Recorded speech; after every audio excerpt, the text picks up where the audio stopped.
بسم الله الرحمن الرحيم والصلاة والسلام على أشرف المرسلين سيدنا محمد الأمين وعلى آله وصحبه أجمعين.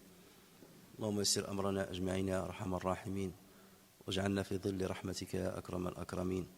علمنا اللهم ما ينفعنا وانفعنا بما علمتنا وزدنا علما برحمتك وجودك يا أكرم مسؤول وخير مأمول. Aujourd'hui, nous allons entamer la troisième rubrique du deuxième chapitre de Sahih al-Bukhari. Donc l'imam Muhammad al-Bukhari rahimahullah dit Babu umur al-iman wa qawli Allah ta'ala laysa al-birra ou laysa al-birru al-qira'atayn an tuwallu wujuhakum qibala al-mashriq wal-maghrib walakin al-birra man amana billahi wal yawmil akhir wal malaikati wal kitabi wan nabiyyin وآتى المال على حبه ذوي القربى واليتامى والمساكين وابن السبيل والسائلين وفي الرقاب وأقام الصلاة وآتى الزكاة والموفون بعهدهم إذا عاهدوا والصابرين في البأساء والضراء وحين البأس أولئك الذين صدقوا وأولئك هم المتقون وقوله قد أفلح المؤمنون الآية.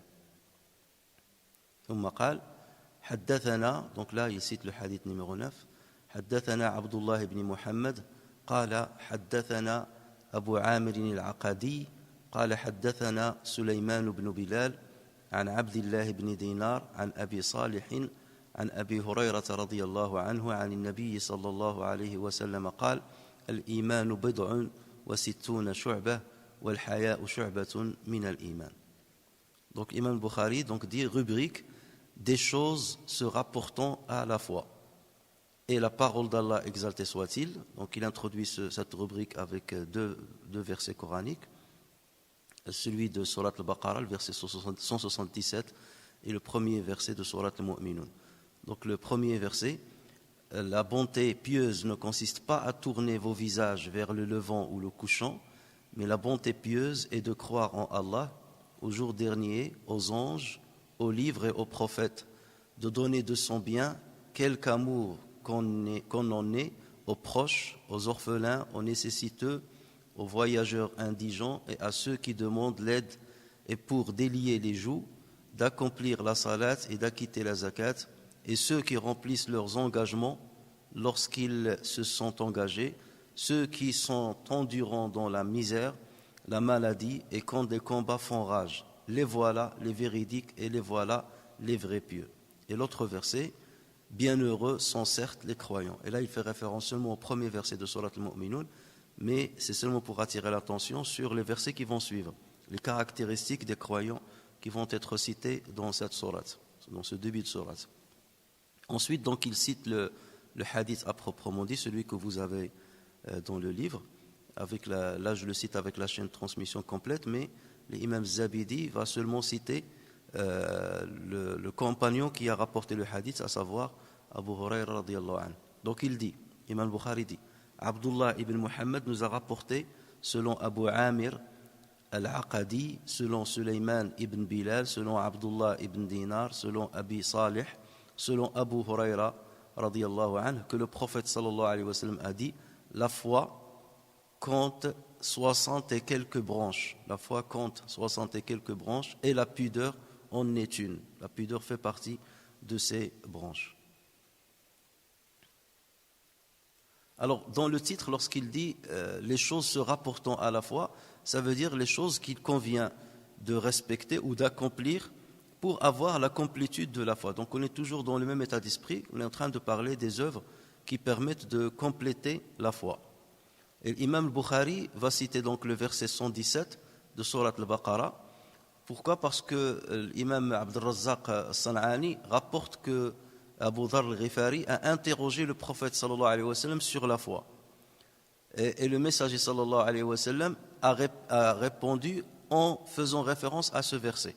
Voilà pourquoi le Bukhari l'utilise pour introduire cette rubrique. Si le prophète sallallahu alayhi wa sallam lui-même a répondu à Abu Dharr al-Ghifari sur ce qu'est la foi en citant ce verset, ça veut dire que c'est ce verset-là, toutes les conditions qu'il va citer sont des conditions pour remplir la foi. Voilà. Sauf que l'imam al-Bukhari n'a pas cité ce hadith. Il aurait pu dire, selon la chaîne de transmission telle, Abu Dharr a demandé au prophète sallallahu alayhi wa sallam c'est quoi la foi, et le prophète sallallahu alayhi wa sallam a répondu avec ce verset. Imam Bukhari n'a pas cité cela. Pourquoi? Parce que cette chaîne de transmission ne remplit pas les conditions que l'imam Bukhari exige pour considérer qu'un hadith est authentique. D'accord? Donc selon lui, ce hadith n'est pas authentique. Même si ce qu'il y a dedans, c'est quelque chose d'acceptable, bien entendu. Donc lui, pour éviter que l'on pense qu'il authentifie ce hadith, parce qu'une fois il va l'authentifier, ça veut dire qu'il authentifie la chaîne de transmission. Et s'il authentifie cette chaîne de transmission, ça veut dire qu'on doit authentifier tous les hadiths ou les récits que cette chaîne de transmission va rapporter. Donc c'est pour cela que lui, il a sauté la chaîne de transmission, il a sauté la question que Abu Dharr a dit, pour ne pas laisser de doute là-dessus qu'il valide ce hadith, et il a cité directement le verset coranique. Donc vous voyez la connaissance profonde qu'il a et la manière avec laquelle il a préparé son livre. Donc de plus en plus on voit que l'imam Bukhari donc justement avait une dextérité dans l'écriture de son livre. Alors ce verset en question cite les caractéristiques de ceux qui ont la complétude de la bonté pieuse. Lorsque Allah Azza wa Jalla dit laysa al-birru an tuwallu wujuhakum qibla al-mashriq wal maghrib, le birr c'est l'inverse des péchés. Le birr ça englobe toutes les bonnes actions que le musulman doit accomplir. C'est ça le birr, ça englobe tout cela. Donc le verset là va citer quelles sont les conditions à remplir. Il va commencer par les choses se rapportant au cœur. Walakin al-birra man amana billahi wal yawmil akhir, celui qui a cru en Dieu au dernier jour. Ensuite, il va citer le malaïka, le kitab, le nabiyyin. Donc il va citer ici que cinq piliers de la foi. Ensuite, il va citer l'aumône. Donc il a donné l'argent en aimant cet argent. Parce que le prophète dans un autre hadith, il a dit la meilleure aumône, c'est celle que quelqu'un va donner en étant attaché à elle. En étant attaché à cet homme, il aime cet argent et malgré cela, il va la donner. Et après, il va citer les personnes auxquelles, ou les catégories de personnes auxquelles il doit donner, ou là, on peut donner cette zakat. Et ensuite, il va citer les actes rituels qu'il faut accomplir. Ceux qui respectent leur engagement. Donc, toutes ces conditions-là sont les conditions à satisfaire pour avoir la complétude de la foi. Et ensuite, il a cité le début de Surat Al-Muflihun. Qad aflaha al-mu'minun. Lui, il a dit seulement Qad aflaha al-mu'minun. Certes, ils sont gagnants, les croyants. Qui sont ces croyants? Allah Azza wa Jalla a cité une multitude de conditions pour qu'ils rentrent dans cette catégorie, pour qu'ils soient des héritiers du paradis. Ulaika humul warithuna alladhina yarithuna al-firdaus. Ce sont ceux-là les héritiers qui vont faire héritage de al-firdaus. Hum fiha khalidun. Ils y resteront éternellement. Qui sont ces gens-là? Il a commencé par le dévouement dans la prière. Alladhina hum fi salatihim خاشعون والذين هم عن اللغو معرضون والذين هم للزكاة فاعلون والذين هم لفروجهم حافظون إلا على أزواجهم أو ما ملكت أيمانهم فإنهم غير منوبين فمن ابتغى وراء ذلك فأولئك هم العادون والذين هم لأماناتهم وعهدهم راعون والذين هم على صلاتهم يحافظون أولئك هم الوارثون. Donc vous voyez, s'il a fait référence à ces deux versets, c'est pour nous renvoyer vers ces actions que nous devons accomplir pour avoir la complétude de la foi. Et là, on comprend pourquoi il a ramené ces deux versets et il les a attachés au hadith qui nous intéresse. Puisque dans le hadith, le prophète sallallahu alayhi wa sallam va dire que la foi, c'est 60 et quelques branches. Et quelles sont ces branches? C'est entre autres celles qui sont citées dans ces versets ou dans ces passages coraniques. Et bien entendu, on verra ça la prochaine fois, Inch'Allah, lorsqu'on abordera le hadith lui-même, on verra que les savants ont essayé de citer une liste exclusive et exhaustive de toutes les branches, puisque le prophète sallallahu alayhi wa sallam a parlé de plus de 60 branches, 60 et quelques branches, on parlera de ce que ça veut dire bid'a. Donc ils ont essayé de citer toutes les branches de la foi. Et là, bien entendu, les savants vont diverger, mais déjà lorsque tu cites plus de 60 choses à faire, c'est déjà, tu as une liste très importante. Voilà ce que doit faire le musulman pour avoir la complétude de la foi. Alors le rapporteur du hadith, c'est Abu Huraira. C'est la première fois donc dans Sahih al-Bukhari qu'on tombe sur Abu Huraira comme rapporteur d'un hadith. Et nous savons très bien que Abu Huraira fait partie de l'mukthirin, de ceux qui ont rapporté le plus de hadith sur le prophète sallallahu alayhi wa sallam. Et lui, il vient en tête. Il vient en tête des 6 personnes qui ont ramené plus de 1000 hadiths sur le prophète sallallahu alayhi wa sallam, puisque lui a rapporté plus de 5000 hadiths.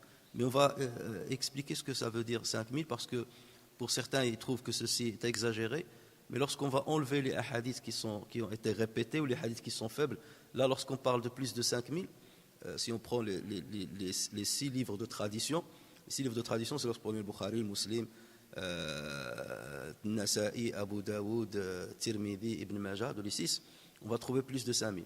Mais si vous trouvez les 9, si vous rajoutez à cela le livre de l'imam Ahmad, Musnad Imam Ahmad et 2 autres, comme par exemple le Muwatta Imam Malik, là on va tomber à plus de 8000 hadiths. Mais lorsqu'on met tous les hadiths, il y a les hadiths rapportés sur le prophète, il y a les hadiths rapportés sur des compagnons du prophète, tel compagnon a dit, le Ka'b al-Ahbar a dit, donc ça aussi on les compte. Et dans ces hadiths-là, il y a ceux qui sont faibles. Ça veut dire que lorsqu'on dit qu'ils sont faibles, ça veut dire qu'il y a peu de probabilité que Abu Huraira les aurait dit. C'est pour ça que les savants ont... Donc c'est pas sa faute si des gens ont menti sur lui en utilisant son nom pour dire certains hadiths. Donc lorsqu'on fera le tri, on verra qu'on va descendre au niveau du chiffre des hadiths ou des récits que Abu Huraira radiallahu anhu a rapporté. Qui est Abu Huraira? Et là on va consacrer cette séance à parler de ce grand compagnon radiallahu anhu. Alors les savants ont divergé sur son vrai nom, puisque vous avez parfois des personnes, et ça aussi il y a certains qui... Vous savez que Abu Huraira fait partie des sahaba qui ont reçu le plus de critiques, surtout du Shia et des orientalistes ou de ceux qui n'aiment pas la religion musulmane. Tout de suite ils vont l'attaquer parce que c'est lui qui a rapporté le plus de hadiths. Donc pour mettre un peu le doute sur ce qu'il a rapporté. Et la première chose qu'on dit, on dit ben, les gens ne sont même pas d'accord sur son nom.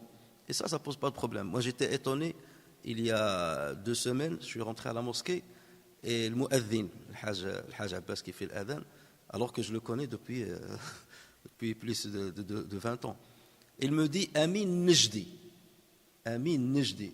Il l'a dit à haute voix. Je le regarde comme ça. Il dit, c'est la première fois que je sais que tu t'appelles Nejdi. Il dit, parce que j'ai vu la publicité sur l'écran de la mosquée et j'ai vu Amin Nejdi. Je ne te connais que par Amin. Donc, et ça m'a tout de suite interpellé sur la question de Abu Huraira, où certains disent on ne connaissait pas son vrai nom. Non, vous pouvez trouver des personnes qui sont connues pour un prénom, mais on ne connaît pas leur origine, on ne s'assoit pas avec eux pour dire comment tu t'appelais avant l'islam et ainsi de suite. Donc c'est quelque chose de tout à fait naturel. Voilà l'exemple parlant d'une personne que je fréquente tous les jours, dès que la mosquée existe, ça veut dire depuis 2007, ça fait maintenant 14 ans, tous les jours, et il ne connaît pas encore mon nom. Vous voyez, c'est pas sa faute parce que jamais l'occasion n'est venue pour qu'il le sache, ou parce qu'il n'a pas accès à Internet pour voir ton nom, et ainsi de suite. Donc bref, on a divergé sur son nom, mais le plus probable c'est qu'il s'appelait Abdou Shams ibn Sakhr ad-Dawsi, de la tribu de Daous. Et c'est le prophète sallallahu alayhi wa sallam qui lui a donné le nom de Abdurrahman. On sait très bien que lorsque le prophète sallallahu alayhi wa sallam voyait quelqu'un qui avait un nom qui ne respecte pas les principes fondamentaux de l'islam, il lui changeait le nom. Abdou Shams, ça veut dire l'adorateur du soleil. Et là, bien entendu, c'est un nom qui ne convient pas à un musulman. Donc c'est le prophète sallallahu alayhi wa sallam qui lui a changé le nom. Il lui a dit à partir de maintenant, tu t'appelleras Abdurrahman. Donc voilà pourquoi on l'appelle Abdurrahman ibn Sakhr ad-Dawsi. Donc il est originaire de Daous, qui est une tribu au Yémen. C'est une tribu qui se trouve dans la région de Tihama. Lorsque vous prenez la péninsule arabique, le côté droit, on l'appelle Najd, et le milieu, on l'appelle Hijaz, et le côté gauche de l'Arabie, on l'appelle Tihama. Pour l'anecdote, c'est pour ça que mon père, nous, on s'appelait le Filali. Il s'appelait Tuhami, le Filali. Tuhami, le Filali. Tihama, ça vient de Tuhami. Et lui, pour mettre l'équilibre, il s'est fait appeler Nejdi. Najd et Tihama, voilà l'équilibre. Toujours les gens qui sont liés à l'histoire et tout ça. Et donc, c'est la région donc, qui s'étend sur le côté de la mer Rouge. Et eux, donc, c'est un peu vers le sud, bien au sud de la Mecque, dans la région du Yémen. Alors, il est né 21 ans avant l'Hégire. 21 ans avant l'Hégire. Et on le surnommait Abu Huraira, car dans son enfance, et même après, il aimait toujours avoir un chat à côté de lui. Et même le prophète sallallahu alayhi wa sallam, il l'a appelé Ya Abahir, Hurayra, c'est le diminutif de l'her. L'her, c'est le chat. Hurayra, ça veut dire un chaton. Et le prophète sallallahu alayhi wa sallam, il a appelé Abaher, le père du chat. Et donc, ce qui prouve que c'est un nom qui le suivait depuis son enfance. Et voilà que tout le monde donc l'appelait avec ce surnom-là, Abu Huraira. Et c'est ainsi qu'on l'a toujours connu. Alors, comment il a embrassé l'islam? Il y avait le chef de la tribu de Daws qui s'appelait At-Tufayl ibn Amr ad-Dawsi, radiyallahu anhu. C'est un homme d'une grande notoriété, c'était le chef de la tribu de Daws, et il est venu à la Mecque en l'an 7 de la prophétie, après que le prophète sallallahu alayhi wa sallam est devenu prophète, 7 ans après, ça veut dire 6 ans avant l'immigration du prophète sallallahu alayhi wa sallam. Et donc il est venu à la Mecque, soit pour le commerce, soit pour le Hajj. Et les Qurayshites, dès qu'ils ont vu le chef de Daws qui est arrivé, ils l'ont pris, les musulmans, ils lui ont dit « Fais attention, on a un imposteur à la Mecque qui dit qu'il est prophète, qu'il reçoit de la révélation. Donc fais très attention de ne pas l'écouter, parce que dès que tu l'écoutes, il va t'ensorceler. Donc ne prends pas la peine de l'écouter. » Donc lui-même, At-Tufayl, radiyallahu anhu, il dit « Alors j'ai pris 2 bouts de l'Kursouf. Kursouf, c'est le coton. J'ai pris 2 bouts de l'Kursouf et je les ai mis dans mon oreille pour ne pas l'écouter. Et j'ai commencé à accomplir mes affaires. Jusqu'à ce que je vis un homme en train de prier à côté de l'Kaaba. Et un homme qui était bien sage, bien habillé et tout. Et il a attiré mon regard. J'ai dit, mais c'est qui cet homme-là qui prie de cette manière-là? On lui a dit, c'est Mohammed. Et là, il s'est rappelé de ce qu'on lui a dit, la mise en garde qu'on lui a faite. Et là, il a dit, donc par curiosité, mais c'est pas possible, cet homme-là, il n'a pas il n'a pas l'image, le phénotype d'un sorcier. Et donc, il a enlevé le Kursouf et il a suivi le prophète sallallahu alayhi wa sallam, il est allé le voir. Et il a fait sa connaissance. Il a dit, voilà, on m'a mis en garde contre toi, mais je suis curieux de t'écouter en direct. Et le prophète sallallahu alayhi wa sallam, donc, il lui a expliqué et il lui a donné, donc il lui a récité quelques versets coraniques. Et là, tout de suite, il s'est converti à l'islam. Et le prophète sallallahu alayhi wa sallam, il a dit, appelle ton peuple à l'islam. Et il est revenu dans son peuple, il a commencé à les appeler à l'islam. Peu de personnes l'ont suivi. D'ailleurs, on parle que de 2 personnes qui l'ont suivi, parmi lesquelles Abu Huraira, radiyallahu anhu, qui était relativement jeune. Et lorsqu'il a vu qu'il n'allait pas réussir à convaincre sa tribu, il est revenu chez le prophète sallallahu alayhi wa sallam, qui était encore à la Mecque, et il lui a dit, à Rasulallah, j'arrive pas à convaincre mon peuple. Invoque Allah azza wa jal contre eux pour qu'il les châtie. Et le prophète sallallahu alayhi wa sallam a levé la main et il a dit Allahumma, et tout de suite Tofa il a dit ça y est, Daous a péri, ça y est, il est parti, c'est fini pour eux. Le prophète va invoquer. Et le prophète sallallahu alayhi wa sallam a dit Allahumma hdi Daousan wa ati bihim. Allah guide Daous et ramène-les. C'était ça l'invocation. Jamais le prophète sallallahu alayhi wa sallam l'invoquait contre des personnes, sauf lorsque certaines tribus ont tué une 60aine de compagnons. Là, le prophète sallallahu alayhi wa sallam a invoqué contre eux, et même pendant la prière, Du'a al-Qunut. Ça, on y parviendra un jour, Inch'Allah, lorsque l'occasion se présentera. En tout état de cause, donc, Tufayl, c'est comme ça qu'il s'est converti à l'islam, et Abu Huraira, c'est comme ça qu'il s'est converti à l'islam, mais on ne connaît pas la date exacte. En tout cas, il s'est converti avant même l'immigration. Mais comme il était orphelin, il avait sa mère, il s'occupait de sa mère qui était âgée, donc il n'a pas immigré dès le départ à Médine pour rejoindre les musulmans.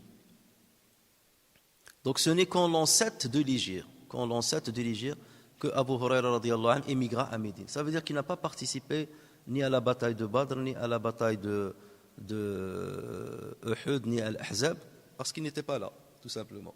Donc c'est en l'an 7 qu'il a émigré, il est parti avec sa mère. Et là, c'est toute la tribu de Daws qui est venue. Toute la tribu s'est convertie à l'islam. L'invocation du prophète sallallahu alayhi wa sallam a été exaucée. Et là, il est venu avec sa tribu. Et donc, lorsqu'il est arrivé à Médine, le jour où il est arrivé à Médine, le prophète sallallahu alayhi wa sallam était sorti dans une expédition pour aller combattre Khaybar, une tribu qui est proche de Médine. Et donc, Abu Huraira radiyallahu anhu, il a entendu que le prophète était à Khaybar, donc il l'a suivi le jour même, et il a participé à l'expédition de Khaybar, et c'est là où il s'est présenté au prophète sallallahu alayhi wa sallam. C'était la première rencontre avec le prophète sallallahu alayhi wa sallam. Sa mère s'appelle Maymouna bintu Subayh radiyallahu anha. Au départ, il ne s'est pas converti à l'islam dès le départ, donc lorsqu'elle est venue à Médine, elle n'était pas encore musulmane. mais il est parti avec son fils puisque toute la tribu est partie rejoindre le prophète sallallahu alayhi wa sallam. Et Abu Huraira lui-même rapporte ceci sur elle. Il dit, radiyallahu anhu, j'appelais ma mère à l'islam alors qu'elle était associatrice, mushrika. Un jour, je l'ai appelée à l'islam et elle m'a fait entendre sur le prophète sallallahu alayhi wa sallam ce que je déteste. Donc elle a dû insulter le prophète ou dire des conjectures sur le prophète sallallahu alayhi wa sallam. Je me suis rendu auprès du prophète sallallahu alayhi wa sallam alors que je pleurais parce que j'aime ma mère et elle dit des choses abominables sur le prophète et j'aime le prophète. Donc là, il était partagé entre sa mère et le prophète, mais bien entendu, ça ne remettait pas en cause sa foi. Mais c'est quelque chose qui lui pesait sur le cœur que sa mère ne soit pas musulmane. J'ai dit, Ya Rasulallah, j'appelle ma mère à l'islam, mais elle refuse. Aujourd'hui, je l'y ai invitée et alors elle m'a fait entendre te concernant ce que je déteste. Ainsi, invoque Allah pour qu'il guide ma mère, la mère de Abu Huraira. Non, je ne veux plus entendre des critiques de sa part. Invoque Allah pour qu'il guide. Donc c'est ça qui me fait le plus de la peine, c'est de l'entendre te dire du mal sur toi. Et moi, je ne peux pas changer son esprit. Donc le prophète sallallahu alayhi wa sallam a levé les mains, il a dit Allahumma hdi umma Abi Huraira. Oh Allah, guide la mère de Abu Huraira. Il dit alors je suis sorti heureux suite à l'invocation du prophète sallallahu alayhi wa sallam. Et une fois arrivé à la porte, je l'ai trouvée fermée, la porte de la maison. Ma mère a entendu le bruit de mes pas et elle a dit « Reste là-bas, ya Aba Huraira, n'entre pas ». J'ai entendu le bruit que fait l'eau, donc elle était en train de se laver, de faire ses grandes ablutions. Elle a fait le ghusl, a mis sa robe et son voile et ouvert la porte, puis a dit « Ya Aba Huraira, ashhadu an la ilaha illallah wa ashhadu anna Muhammadan Rasulullah ». Alors qu'il ne lui a pas parlé, elle venait d'insulter le prophète. Là, tout de suite, l'invocation du prophète sallallahu alayhi wa sallam l'a touché directement. Il a dit, alors je suis retourné auprès du prophète sallallahu alayhi wa sallam en pleurant de joie. Et j'ai dit à Rasulallah, reçois la bonne nouvelle, Abshir. Certes, Allah a exaucé ton invocation et a guidé la mère de Abu Huraira. Et le prophète sallallahu alayhi wa sallam a loué Allah, lui a fait des éloges et a prononcé des paroles de bien. J'ai dit, Ya Rasulallah, donc là il en profite, Ya Rasulallah, invoque Allah pour que ses serviteurs croyants, c'est-à-dire tous les croyants, ceux de son époque et ceux qui allaient venir après, invoque Allah pour que ses serviteurs croyants nous aiment, moi et ma mère, et pour que nous les aimions également. Alors le prophète sallallahu alayhi wa sallam a dit, Oh Allah, fais que ton serviteur-ci et sa mère soient aimés par tes serviteurs croyants et que eux aiment les croyants également. Ainsi, dit Abu Huraira, ainsi, il n'y a pas un croyant qui a été créé et qui a entendu parler de moi ou m'a vu sans qu'il ne m'aime. Voilà pourquoi on dit, il n'y a que les véridiques qui peuvent aimer Abu Huraira. Et tout de suite, lorsque vous voyez quelqu'un qui n'aime pas Abu Huraira, c'est que c'est quelqu'un qui a de l'hypocrisie dans son cœur. Alors, depuis son arrivée à Médine, Abu Huraira a toujours vécu pauvre. Il ne travaillait pas, de temps en temps il vendait du bois pour le feu, mais c'était quelqu'un qui était très pauvre et il restait donc toute la journée à Sofa. Et Sofa c'est une esplanade, une surface comme ça qui était à l'arrière de la mosquée du prophète sallallahu alayhi wa sallam. Et ceux qui ne travaillent pas, donc ils passaient leur temps, toute leur journée là-bas. Abu Huraira, il avait juste de quoi manger et souvent, il disait, je me pliais de faim, tellement j'avais faim que je me pliais que mon ventre me faisait mal. Et ça lui arrivait souvent et on verra ça. Et donc, c'est le fait qu'il reste tout son temps à Sofa qui lui a permis de fréquenter souvent le prophète sallallahu alayhi wa sallam tous les jours. Il fréquentait tous les jours le prophète sallallahu alayhi wa sallam et il était à côté du prophète sallallahu alayhi wa sallam. Et il était au service du prophète sallallahu alayhi wa sallam. Lorsque le prophète sallallahu alayhi wa sallam voulait accomplir ses besoins, il allait lui chercher de l'eau. Lorsque le prophète sallallahu alayhi wa sallam voulait faire ses ablutions, il lui cherchait de l'eau. Et il profitait pour poser des questions. Ou lorsqu'il y a des gens qui viennent voir le prophète sallallahu alayhi wa sallam pour poser des questions, il profitait pour entendre donc ce que le prophète sallallahu alayhi wa sallam disait. Et c'est ainsi justement qu'il a appris énormément de hadiths. Il a rapporté tellement de hadiths que certains ont commencé, alors qu'il a vécu avec le prophète sallallahu alayhi wa sallam, après 4 ans. Il est venu donc en l'an 7 de l'Hégire et le prophète sallallahu alayhi wa sallam est mort en l'an 11 de l'hégire. Donc il restait un peu plus de 4 ans avec le prophète sallallahu alayhi wa sallam. Mais les savants disent, si on enlève les fois où il était al-Bahrain, dans des expéditions al-Bahrain, ils disent au moins il a fréquenté le prophète pendant 3 ans, mais imaginez, c'est tous les jours. Et lorsqu'il rapportait les hadiths, il aimait rapporter les hadiths sur le prophète. Voilà ce que le prophète m'a dit, voilà ce que le prophète m'a dit. Et donc certaines personnes l'ont critiqué là-dessus. Comme vous le savez, on a déjà parlé que, surtout à l'époque de Omar ibn Khattab, on n'aimait pas qu'on rapporte trop de hadiths. On aimait s'intéresser beaucoup plus au Coran. Et donc certains l'ont critiqué. Pourquoi tu rapportes beaucoup de hadiths? Comment se fait-il que toi tu as appris beaucoup de hadiths plutôt que les autres compagnons? Donc lui-même, dans un hadith rapporté par le Bukhari et Muslim, donc Abu Huraira, radiyallahu anhu, il dit. Ils disent, donc c'est lui qui parle, ils disent que Abu Huraira rapporte beaucoup de hadiths. Et ils disent comment le muhajiroun, c'est-à-dire les immigrants, et l'Ansar, ça veut dire les habitants de Médine, comment le muhajiroun et l'Ansar n'en rapportent pas autant que lui. Mes frères muhajiroun étaient occupés par le commerce dans les marchés, alors que je tenais compagnie au messager sallallahu alayhi wa sallam nuit et jour. Je voyais donc ce à quoi ils n'assistaient pas et mémoriser ce qu'ils oubliaient. Donc forcément, j'étais plus présent avec le prophète sallallahu alayhi wa sallam que mes frères muhajiroun parce qu'ils étaient occupés par le commerce toute la journée dans le marché. Ensuite, il a dit, mes frères ansar d'eux-mêmes s'occupaient de leurs biens parce qu'ils avaient des terres. C'était une ville peuplée de palmiers. Donc ils avaient des terres. Donc ansar aussi, ils étaient occupés par leurs biens. Alors que j'étais l'un des pauvres de Sofa, mémorisant ce qu'ils oubliaient. Le prophète sallallahu alayhi wa sallam a dit une fois, c'est toujours lui qui parle, il a dit une fois pour expliquer pourquoi j'ai eu cette bonne mémoire. Donc le prophète sallallahu alayhi wa sallam a dit, quiconque parmi vous étalera son vêtement pour y récolter mes paroles, puis les repliera contre sa poitrine, n'oubliera plus jamais rien de ce qu'il aura entendu.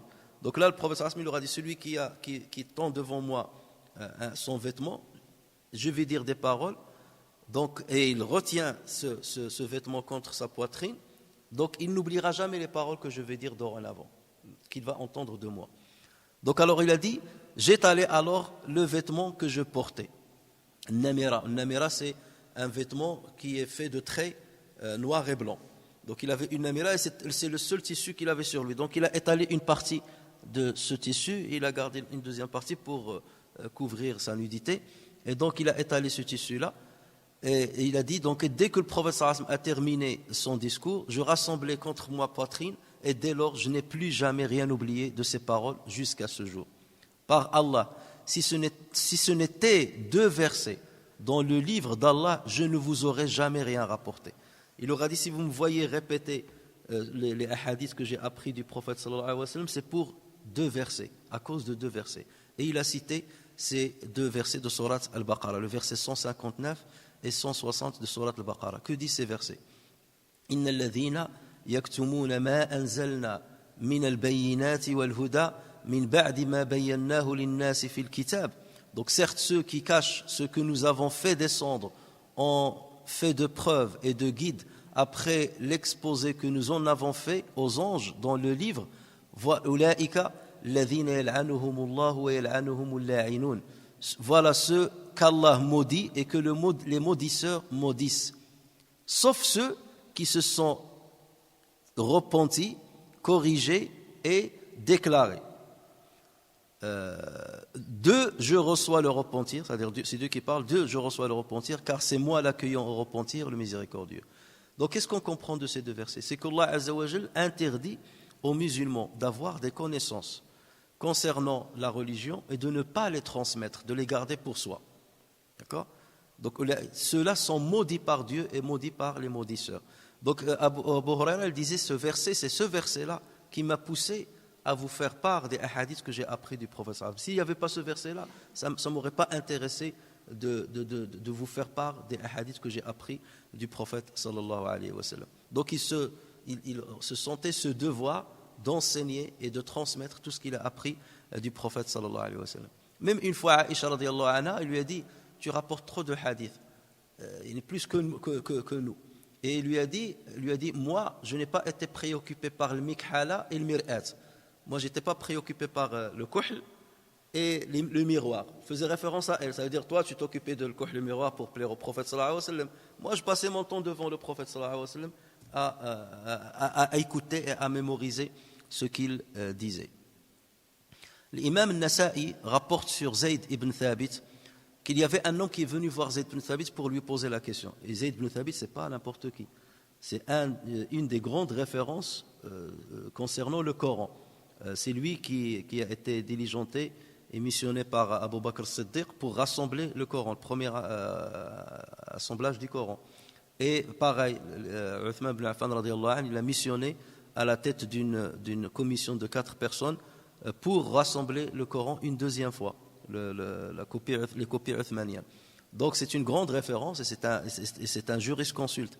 Donc quelqu'un est venu le voir pour lui poser une question et lui a dit, va demander plutôt à Abu Huraira. Il lui reconnaissait le savoir.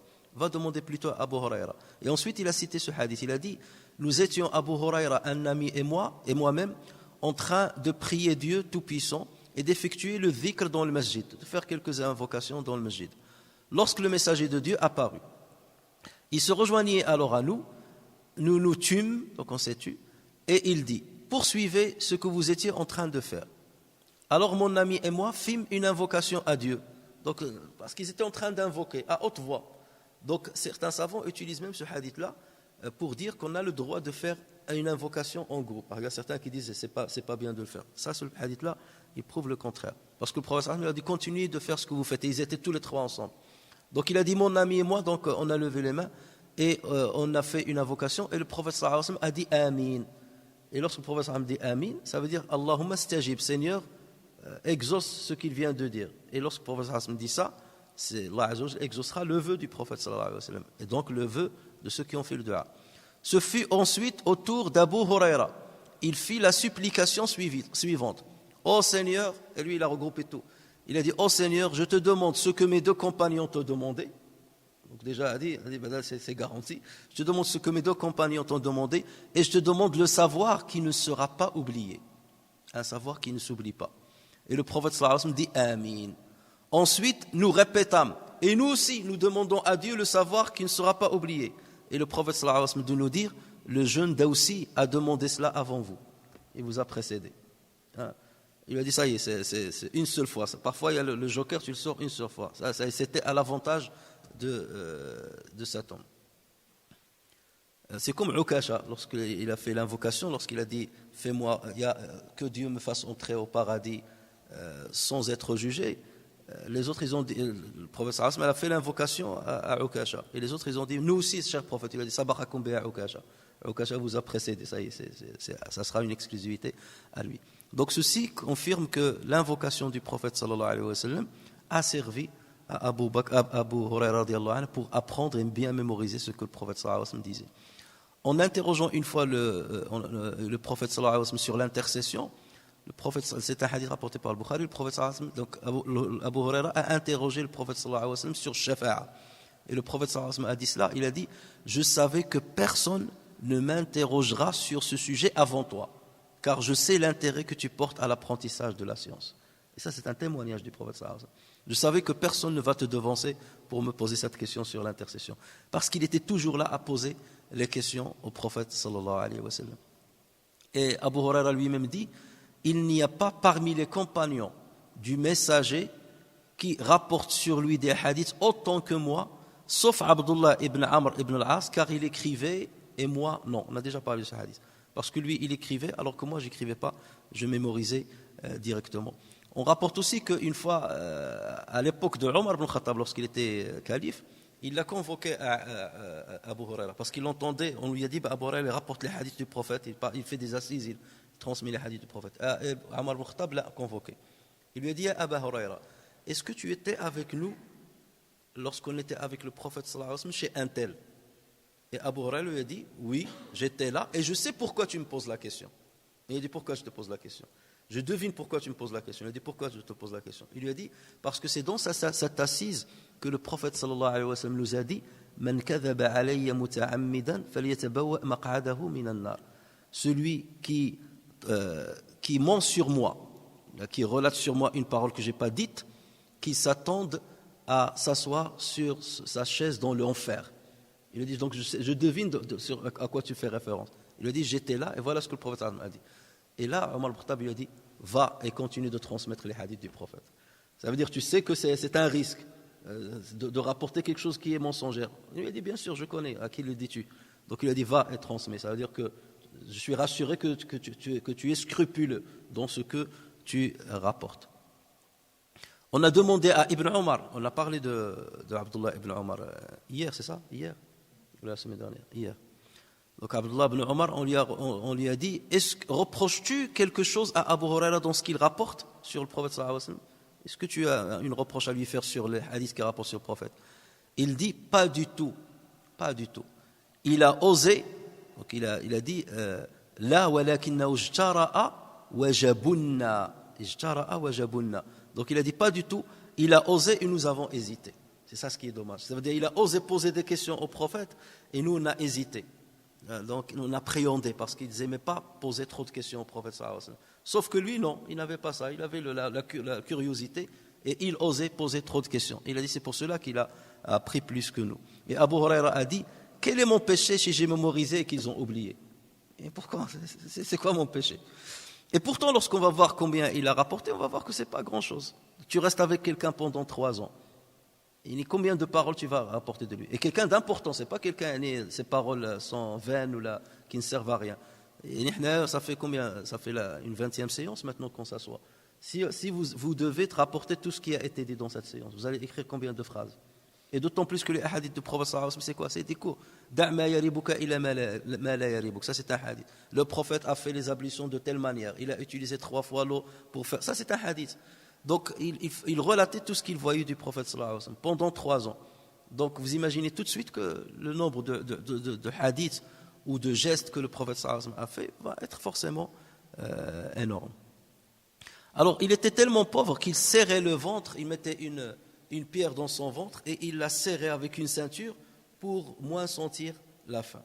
Parce que lorsque vous serrez l'estomac, donc là, les informations qui montent à l'hypothalamus pour l'informer de la faim, que le ventre est vide, donc il diminue. Lorsque le ventre est vide, il y a des informations qui partent de... Bon, ça, vous ne l'avez jamais essayé, vous n'êtes jamais tombé, vous n'avez jamais eu aussi faim que Abu Huraira pour savoir ce que c'est que mettre une pierre contre le ventre. Parce que ça diminue les informations qui montent à l'hypothalamus pour lui dire j'ai faim. Donc c'est pour ça qu'il serrait une pierre contre son ventre tellement il avait faim. Et c'est ce qui vous montre ou ce qui prouve qu'il s'adonnait énormément à l'apprentissage. Au point qu'il lui-même il raconte, il a dit, une fois j'avais très faim, et j'avais pas de quoi manger. Et là je vis Abu Bakr Siddiq passer. Et donc, je suis allé le voir, il y a Abu Bakr, il y a un verset coranique, j'aimerais bien que tu me donnes ta remarque dessus. Alors qu'il savait lui-même le commentaire du hadith. Donc, mais lui, il lui a posé la question pour qu'Abu Bakr lui dise, viens avec moi, on va en parler, tu manges chez moi. Parce que c'était ça la générosité des compagnons. Donc il a dit, je l'ai accosté pour lui poser des questions en espérant qu'il m'invite chez lui. Donc il est allé, il lui a dit, voilà, j'ai une question à te poser, voilà le verset. Et Abu Bakr lui a répondu sur le verset, il a continué son chemin. Ah, dommage, raté. Ensuite, Omar ibn Khattab est passé par là. Donc tout de suite, il l'a accosté. Ya Omar, j'ai une question à poser sur le verset intel. Oui. Donc ça, qu'est-ce que tu dis là-dessus? Ramène-moi. Et Omar, il lui a répondu, il a passé son chemin. Ah, dommage, deuxième tentative. Et là, il a vu le prophète sallallahu alayhi wa sallam. Il est allé le voir. Ya Rasulallah, j'ai une question à te poser sur un verset coranique. Et le prophète sallallahu alayhi wa sallam a dit, viens avec moi, on va aller chez moi et on va en parler. Tout de suite, le prophète sallallahu alayhi wa sallam a compris. Regardez le ferasa du prophète sallallahu alayhi wa sallam et sa bonté. Donc il a pris Abu Huraira avec lui, ils sont partis, il est rentré chez sa femme et lui a dit, est-ce qu'il y a de quoi manger? Et il lui a dit, on nous a ramené un peu de lait comme cadeau, parce que le prophète sallallahu alayhi wa sallam acceptait les cadeaux mais il n'acceptait pas sadaqa, l'aumône. Donc on nous a ramené un cadeau, donc un peu de lait. Et donc il lui a dit, ramène-le, il a ramené le lait et là Abu Huraira il a dit, ça y est, alhamdoulilah, là ça s'annonce bien. Et le prophète sallallahu alayhi wa sallam lui a dit, va dire aux gens de Sofa de venir boire avec nous le lait. Et les gens de Sofa, ils sont nombreux, des pauvres qui sont à Sofa, assis. Va appeler les gens de Sofa. Abu Huraira a dit, alors là, j'ai dit, pour une fois que j'ai l'occasion d'être seul avec le prophète et de boire le lait, je vais inviter tous les gens de Sofa, les pauvres de Sofa, ils sont nombreux.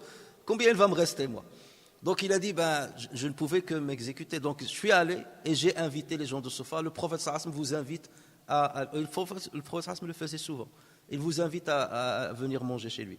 Donc il a dit, ils sont venus nombreux. Et donc, plus je voyais le nombre, je me disais, ça y est, je vais rester à ma faim. Ou sur ma faim, comme on dit. Donc il a dit, nous sommes rentrés, mais malgré ça, j'ai dit, peut-être qu'il va me demander de boire, puisque j'étais le premier. Et le prophète sallallahu alayhi wa sallam a dit, Abu Huraira, prends le récipient et donne-le pour qu'il commence à boire. Fais le tour. Il a dit, là c'est encore pire, c'est eux qui vont commencer, moi le dernier. Parce que c'est toujours l'hôte, celui qui invite, qui doit donner aux autres. Donc il a dit, j'ai donné au premier, il a commencé à boire. Et à chaque fois qu'il buvait, j'ai dit, ça y est, il ne va plus rien me rester. Le premier a bu, le deuxième a bu, le troisième a bu. Et il a dit, je voyais le récipient qui ne se vidait pas. Jusqu'à ce que tout le monde a bu. Et là, il restait un peu de lait dans le récipient. Et le prophète m'a regardé en souriant et il lui a dit, à Abu Huraira, il ne reste plus que toi et moi. Il lui a dit, Na'am ya Rasulallah. Il lui a dit, bois maintenant. Et il a dit, et j'ai bu un peu, j'ai voulu lui donner, il m'a dit, bois encore. Et le lait, il continuait de rester. Allah Azza wa Jal. Donc ça, c'était un des miracles physiques du prophète sallallahu alayhi wa sallam. Il a dit, j'ai bu un peu, je l'ai posé pour lui donner, il a dit, bois encore. Il a dit, j'ai commencé à boire. Il me dit, bois encore, jusqu'à ce que je lui ai dit, Wallahi ya Rasulallah, la ajidu lahu masara. Je ne trouve pas d'endroit pour le rentrer, tout est rempli. Le ventre est rempli, tout est rempli. Je ne trouve pas un endroit pour remplir. La ajidu lahu masara. Ensuite, j'ai donné au prophète sallallahu alayhi wa sallam et lui, il a pris et il a bu. Donc ça, c'est parmi les anecdotes qu'a rapporté Abu Hurairah radiyallahu anhu pour montrer déjà la pauvreté dans laquelle il vivait et pour montrer aussi la générosité du prophète sallallahu alayhi wa sallam. Et regardez comment, lorsqu'il se défendait, lorsqu'il disait voilà les invocations que j'ai faites et tout ça, les savants disent ça prouve que lorsqu'on nous accuse par une fausse accusation, on a le droit de se défendre en citant nos mérites. Donc là, c'est pas tazkiya, c'est pas fala tuzakku anfusakum. La tuzakku anfusakum, ça veut dire ne parlez pas de bien de vous-même lorsqu'il n'y a pas besoin de le faire. Mais lorsque quelqu'un t'a accusé et tu veux parler de toi, donc là, il n'y a pas de problème parce que tu es en train de rejeter une fausse accusation contre toi. Et c'est ce qu'a fait Abu Hurairah radiyallahu anhu. Lors de l'khilafa d'Abu Bakr, Abu Hurairah a participé à toutes les batailles de Ridda, Hurub al-Ridda, contre les apostats et ceux qui ne voulaient pas donner az-zakat. Lors de l'khilafa de Omar ibn Khattab a nommé Abu Hurairah comme gouverneur de Bahreïn. Et vous savez qu'Omar ibn Khattab était très scrupuleux. Donc pour qu'il mette à la tête d'un pays, de Bahreïn, un gouverneur qui est Abu Hurairah, c'est pas pour rien. C'est qu'il savait que cet homme-là, ce personnage-là, d'abord il avait du savoir et qu'il avait du charisme. Parce que pour être gouverneur, c'est pas donné à tout le monde. Et Omar ibn Khattab ne donnait pas la gouvernance à n'importe qui. Donc là, ça prouve déjà la valeur qu'il avait au sein des compagnons, que le compagnon le respectait énormément pour qu'il soit nommé comme gouverneur de Bahreïn. Et à l'époque de la gouvernance de Muawiyah ibn Abi Sufyan, après que Ali ibn Abi Talib fut assassiné, et lui d'ailleurs il n'a pas pris part au conflit entre Muawiyah et Ali, donc Muawiyah ibn Abi Sufyan avait nommé Marwan ibn al-Hakam comme gouverneur de Médine. Il était le gouverneur de Médine. Et Abu Hurairah, il vivait à Médine, il était son remplaçant. Lorsque Marwan partait en voyage, c'était Abu Hurairah qui devenait le gouverneur de Médine. Et ça, c'est un poste qui est très, très hautement symbolique et qui montre le mérite qu'avait Abu Hurairah. Et on le voyait, alors qu'il était amir, on le voyait porter sur son dos le fagot de bois pour aller le vendre dans le marché. Pour vous montrer l'humilité dans laquelle il était. Et comme j'ai dit, il fait partie de ceux qui n'ont pas participé au grand conflit entre les compagnons. Et lui-même avait rapporté un hadith sur le prophète sallallahu alayhi wa sallam qui parle justement du conflit. Et il a respecté ce que le prophète sallallahu alayhi wa sallam a dit. Le prophète sallallahu alayhi wa sallam a dit Satakunu fitanun al-qa'idu fiha khayrun min al-qa'im. Wal-qa'imu fiha khayrun min al-mashi. Wal-mashi fiha khayrun min al-sa'i. ومن تشرف لها تستشرفه فمن وجد فيها ملجأ أو معاذا فليعذ به. Donc le prophète sallallahu alayhi wa sallam a dit, il y aura une calamité lorsqu'elle arrivera, celui qui est assis sera mieux que celui qui est debout, et celui qui est debout sera mieux que celui qui marche, et celui qui marche sera mieux que celui qui court, et celui qui s'engage dans cette calamité, celle-ci le détruira. Que celui qui trouve un refuge ou une protection contre elle, qu'il s'y réfugie. Ça veut dire ne participez pas à al-fitna. Et Abu Huraira faisait partie de ceux qui n'ont pas voulu prendre part à cette fitna. Une fois, il lança un appel dans le marché. Il a vu les gens préoccupés par l'achat, la vente, et il a appelé les gens. Il leur a dit, ô marchands, l'héritage du messager sallallahu alayhi wa sallam se distribue dans la mosquée. Pourquoi n'allez-vous pas prendre votre part? Allez prendre votre part. Et les gens se sont précipités vers la mosquée, sont rentrés, ils n'ont rien trouvé. Ils sont ressortis, ils ont dit à Abu Huraira, on est allé à la mosquée, il n'y a rien de ce que tu as dit. Il leur a dit, qu'est-ce que vous avez trouvé dans la mosquée? Ils lui ont dit, on a trouvé des gens qui priaient, des gens qui faisaient dhikr, et des gens qui parlaient de l'halal ou de l'haram, des assises de savoir. Il leur a dit, c'est ça l'héritage du prophète sallallahu alayhi wa sallam qu'il faut aller chercher dans les mosquées. Donc tout ça c'est pour vous montrer son souci que les gens, pour que les gens apprennent la religion et peuplent la mosquée, parce que c'était quelqu'un qui sortait pratiquement pas de la mosquée de sa journée. Il était radiyallahu anhu vertueux, scrupuleux et un bon adorateur. Un bon adorateur. Imam Ahmed rapporte sur Abi Uthman al-Nahdi qu'il a dit, j'ai un jour accueilli Abu Huraira ainsi que sa femme et un serviteur à lui, un valet à lui. Et j'ai remarqué qu'est-ce qu'il faisait, alors que c'était des voyageurs et des invités. Lorsqu'on est en voyage, comme j'avais dit hier, habituellement on ne fait pas les prières surérogatoires, encore moins celles de nuit. Et qu'est-ce que j'ai vu? J'ai vu qu'ils ont divisé la nuit en 3 parties. Et chacun d'eux se levait pour prier une partie de la nuit. Et imaginez la nuit ici, par exemple, de 9h du soir jusqu'à 6h du matin, vous avez je ne sais pas combien d'heures, il l'a subdivisé par 3. Donc d'abord c'est Abu Huraira, le serviteur, parce qu'il veut que sa famille, que quelqu'un de sa famille soit en train de prier une partie de la nuit, tout le temps. Donc alors qu'ils étaient seulement des invités en voyage, et ils avaient divisé la nuit par 3, un qui a prié pendant un tiers, le deuxième un tiers, et lui le un tiers, lui sa femme et son valet.